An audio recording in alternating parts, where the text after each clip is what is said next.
আসসালামু আলাইকুম। আজকে একটা কন্ট্রোলারে কাজ করতেছি 750 ওয়াট। এই যে দেখতেছেন, এটা মসফেট শেষ হয়ে গেছে, মসফেট চেঞ্জ করলাম।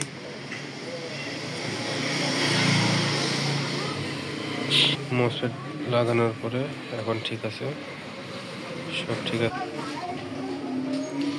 এখন কন্ট্রোলারটা লাগাই চেক দিব, দেওয়ার পরে তারপর ফিটিং করব। কন্ট্রোলার লুপি কন্ট্রোলার, সহজে নষ্ট হয় না। কন্ট্রোলার খুব ভালো মানের কন্ট্রোলার, প্রায় 4 বছর পর নষ্ট হলো।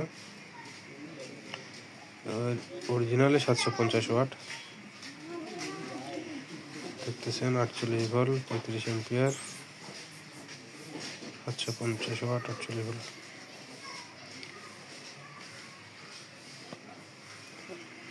ঠিক আছে,